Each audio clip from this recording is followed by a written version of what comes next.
Mag-aasawa ka na ba at inaayos mo na ang buhay mo? Pabirong tanong kay Enrique ng nakatatandang kapatid niya na si Clariza. Napatingin siya rito. Alam niyang may pinagmulan ng tanong nito, probably their mother. Just wanna know exactly how much I'm getting monthly. Wika niya. Sadly, hindi talaga niya masyadong pinag-uukulan ng pansin ang perang natatanggap niya mula sa korporasyong naisipang itatag nito at ang dalawa pang ate niya. Dahil hindi naman siya nakakaangal sa mga kapatid, naobliga siyang ilagak sa family corporation ang malaking bahagi ng kanyang trust fund. The corporation now owned a couple of fast food franchises and a commercial complex in the heart of Olongapo. Not bad, buwan-buwan ay may kinikita siya mula roon. Hindi nga lang niya alam kung magkano o kung sapat ang napupunta sa kanya. Tanggap lang kasi siya ng tanggap at gastos ng gastos. ATM card lang ang hawak niya. And I want my bank book. Wika pa niya. Tumaas ang isang kilay ng ate niya. Binuksan ito ang drawer ng desk nito at inilabas ang isang plastic envelope. Iniabot nito sa kanya yon. Nandyan na ang lahat ng hinihingi mo, pati yung mga luma at bagong bank book mo. Updated yan regularly. Excited na kinuha niya ang envelope at agad na tiningnan ang latest bank book niya. His dividends varied from 10 to 20,000 a month. Kailangan pa niyang pag-aralan ng record ng korporasyon bago mabatid kung tama iyon at hindi siya nagugulangan. Intact naman yung capital ko, diba? Tanong niya nang makita ang nakadidismayang figure sa passbook niya. 21,000 lang ang laman nun at hindi pa nakarecord ang withdrawal na ginawa niya noong isang araw.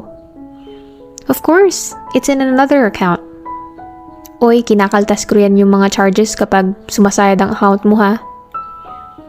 Pwede ko bang i-advance ang sweldo ko? Tanong niya. At bakit? Tanong ng ate niya. Mag-open ako ng savings account. Wala pala siyang naiipon at ang masaklap ay hindi niya kayang i-recall kung saan napupunta ang pera niya samantalang binibigyan pa siya ng kanyang mama ng extra allowance. Umarko na naman ang brown na kilay ng ate niya. Mukhang good influence talaga ang bago mong jowa, ha? Nakangiting sabi ng ate niya. Wala akong jowa. Anito. Oh, kaya pala ayaw mong umuwi at naisipan mo pang mag-enroll sa criminology. Tigas talaga ng ulo mo kapag napahamak ka riyan sa gusto mo. Anya ng ate niya. E di babalutin ako ng watawat. Bika niya. Napangiti siya ng maalalang dialogue yun ni Melay. Siguraduhin mo lang na yan talaga ang gusto mo. Enrique, tumatanda ka na. Hindi ka na dapat pa easy-easy lang sa buhay. Hay, sana nga. Saad ni Enrique. Sana ano? Sana nga ay tumanda na ako. Bigla niyang naalala na may ganoon nga palang sakit. Ang tawag doon ay progeria. Isang uri yun ng sakit kung saan madaling tumanda ang itsura ng isang tao kahit bata pa ang edad nito. Tumawa ang ate niya. Oh my, in love si little brother. Ikaw ate, bakit hindi ka pa nag-aasawa? Diba 35 ka na? Kantiyaw pa nito sa kanya. And give up the attention of many for the inattention of one. Ayoko nga, si mama nga nagising. In love pa yun kay papa. Nagpapakyut lang. Putol niya sa sinasabi nito. Precisely. Nangalumbaba ito sa desk nito. Hindi mo naiintindihan, no, kung bakit nakipaghiwalay si mama kay Father Dear. Bakit nga ba? Para magpakyut. Ngayon kasi na separate lives ang drama nila, pwede na uling magpahabol si mama kay papa kagaya noon. Kung nagsasama nga naman sila sa isang buwong, obligado siyang maging housewife. Ngayon, threatened si Papa na baka makahanap ng iba si Mama kaya nanunuyo siya. Para silang mag-boyfriend ngayon at sa tingin ko nag-i-enjoy naman sila. Tumangutango siya. I see.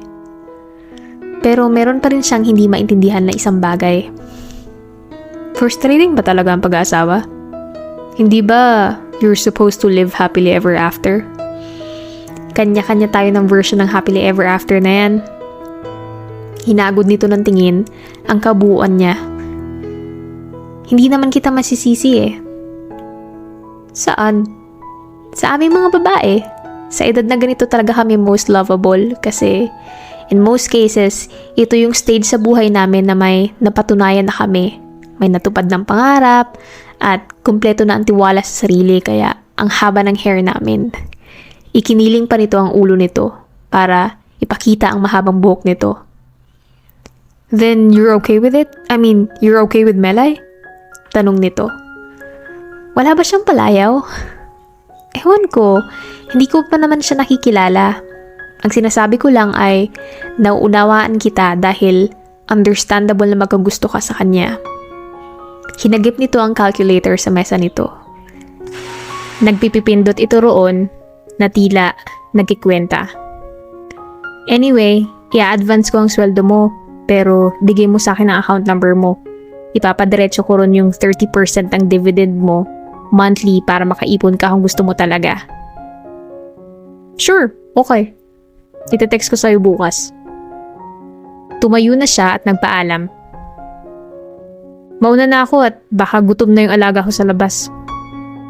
Iniwan niya si Dave sa labas ng opisina, ani Enrique. Sino yung stepson mo? Natatawang wika nito. Hindi niya pinansin ang sinabi nito.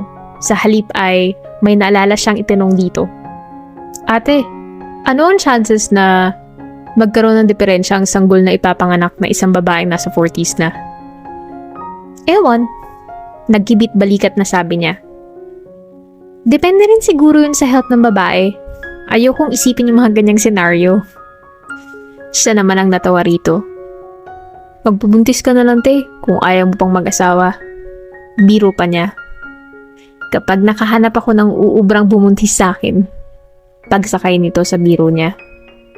Loka-loka, lagot ka kay mama pag ginawa mo yun. Nagbibiro lang ako, oy. Wag na wag mong may isipang gawin yun. Alam ko. Sige na, alis na. Bukas ko ipapadeposit yung ina-advance mo. Thanks. Nakangiting sabi niya. Kinuha niya ang folder sa desk at lumabas na ng opisina nito. Kakausapin mo na ba ang mama mo? Idadaan kita sa bangko.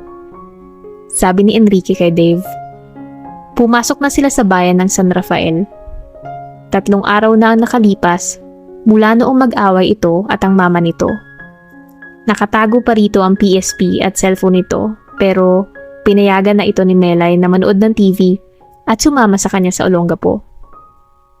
Bagaman binawi na ng mama nito ang ibang parusa rito, ay ayaw pa rin itong kausapin ng mama nito. Gusto mo lang ng dahilan para makita si mama? Wika nito.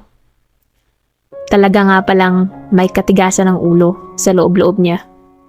Oo na, sabi na lang niya. Pero mali rin talaga na nagmamatigas ka sa sarili mong nanay. Ayaw niya kasi niyang paniwalaan na hindi naman talaga ako umiinom. Pero uminom ka pa rin. Kahit isang lagok lang yun. Sinuway mo pa rin siya kaya wala kang karapatang magwelga. Kung ako sa'yo, kausapin mo na siya. Magpaliwanag at mag-sorry ka sa kanya. Ganyan ka ba sa mama mo? Parang di naman, ani Dave. Hindi nga. Pag-amin niya. Bakit mo napagawa sa akin yun? Kasi nagkamot siya ng ulo. Ito pala ang tama. Mali pala na tayo ang nagmamataas sa magulang natin. Mas tama na tayong mga anak ang nagpapakumbaba dahil wala tayo sa mundo kung wala sila. Wio, Parenting 101. Papasa na siguro siyang guro dahil kailangan lang pala niyang ulitin ang mga sermon o dialogue noon sa kanya ng mama at papa niya. Ang mga kinaiinisan niyang marinig noon ay bukang bibig na niya ngayon. And for your information, nagsorry na ako sa mama ko. Kapag kuwan ay sabi niya. Nagkausap na kami sa phone kagabi. Masarap sa pakiramdam na nakausap ko siya ng maayos at nasabi ko sa kanya ang lahat ng nasa sa loob ko. Sana ay ganoon ka rin. Hindi na lamang niya binanggit na dahil sa pag-uusap na yun, ay nalaman na rin ng kapatid niya ang tungkol dito at sa mama nito. Okay, sige. Pagpayag ni Dave. Dumiretso sila sa bangko. Walang available na parking sa harap nun kaya sa kanto niya ibinaba si Dave. Hihintayin na lang kita rito. Wika niya. Ayaw mong silipin si mama? Hindi na. Magkikita naman kami mamaya. Tsaka allergic pa sa akin yun. Baka uminit lang ang ulo niya at ikaw na naman ang mapagbunturan ng galit. Kapag nasa bahay sila ay kibuin dali pa rin siya ng mama nito. Dave chuckled. Lalakad kita sa kanya kung gusto mo. Mabuti pa. Tuwan-tuwang sabi niya. Nag-high five pa sila bago ito tumawid sa kalsada. Pero wala pang 5 minuto ay bumalik na ito. Nag-client call daw si mama. Kanina pang lunch. Hindi pa siya bumabalik. Baka sa bahay na yung dumiretso pagkagaling niya sa pinuntahan niya. Client call? Saan daw? Ewan.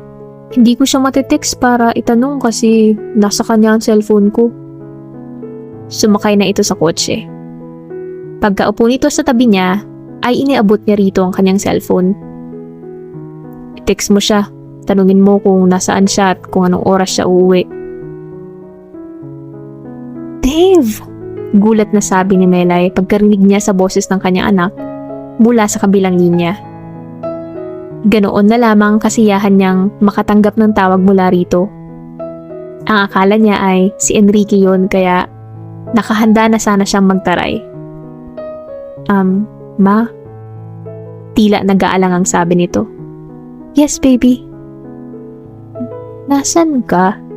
Umuwi ka na, please. Gusto kitang makausap. I just want to say sorry for everything.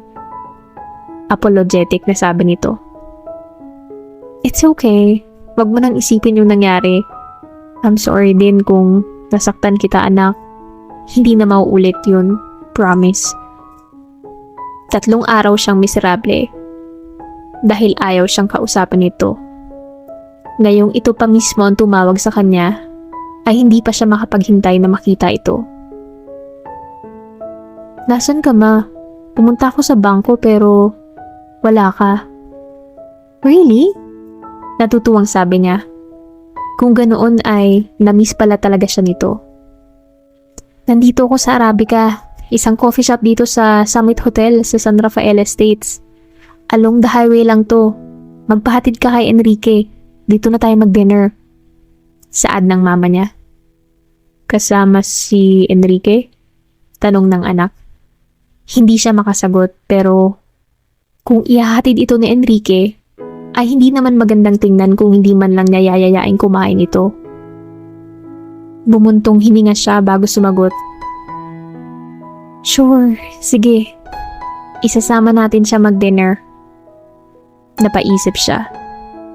Mas mabuti nga siguro na huwag niyang masyadong ipahalata kay Enrique ang pagkailang niya rito. Hindi siguro niya dapat iwasan ito ng sobra. Baka lalo lang isipin nito na apektado siya sa presensya nito. Well, apektado naman talaga siya. Pero mas mabuting magkunwari siya na hindi. Hihintayin ko kayo rito. Bilisan niyo. Habilin pa niya. Yes, ma. Sabi naman nito. Pagkatapos makipag-usap dito, ay binalikan na niya sa mesa si Mr. Beron. I'm sorry for the interruption. It was my son. Pinasusunod ko siya rito so we can have dinner together. Good idea. Gusto ko nang makilala ang binata mo. Wika nito at saka ngumiti. Pero nahalataan niya sa boses at ekspresyon nito na labas sa ilong sinabi niyang yun. Kung sa sariling mga anak nga ay hindi ito interesado, kay Dave pa kaya? Sa kanya lang interesado ang matanda at bibigoteng dom na ito. Sarap ahitan sa pamamagitan ng palakol. Kahit naiinis siya rito, ay ngiting-ngiti pa rin siya. He's a wonderful young man, sabi niya. Sigurado ako magugustuhan ng anak mo na tumira sa ganitong lugar.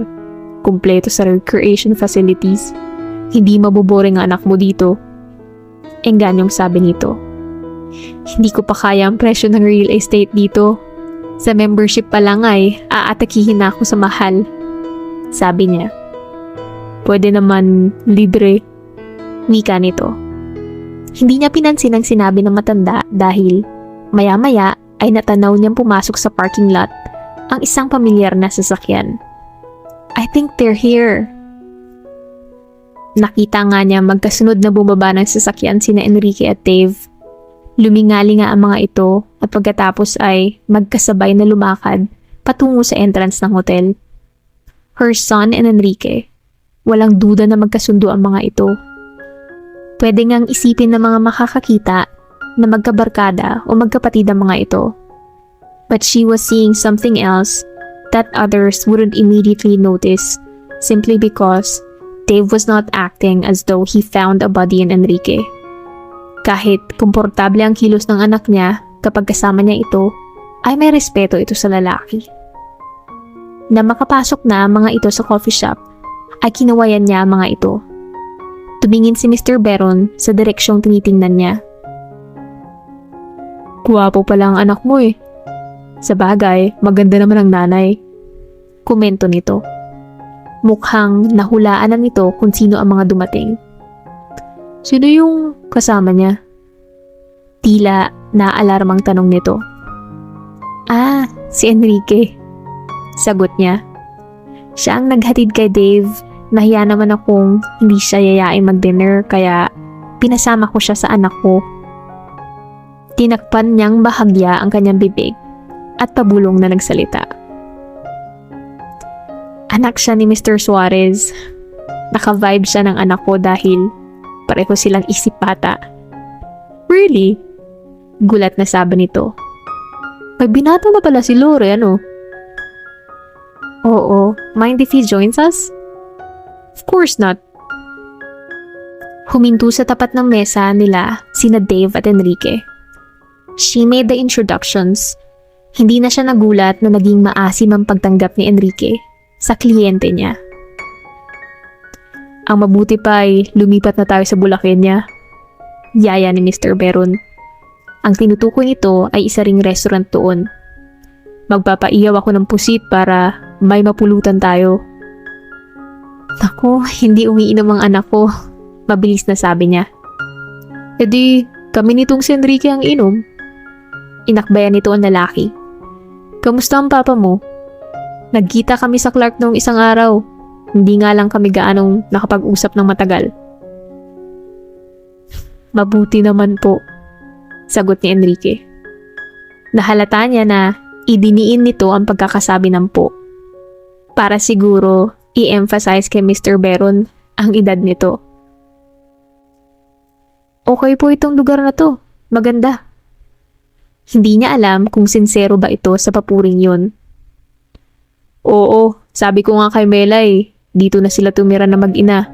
May property ako rito kaya hindi na niya kailangang magbayad ng membership. Ako na ang bahala. Wika ni Mr. Beron, saka itong umisi. Tila ba nakikipagsabuatan ito kay Enrique. Tumangutang naman ang binata pero pinukulan siya nito ng matalim na tingin. Parang binabantaan siya nito na huwag siyang magkakamaling pumayag sa alok ng dom. Pinag-iisipan ko pa naman eh, biglang sabi ni Melay.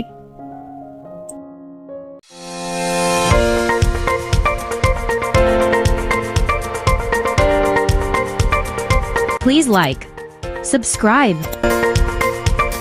notify,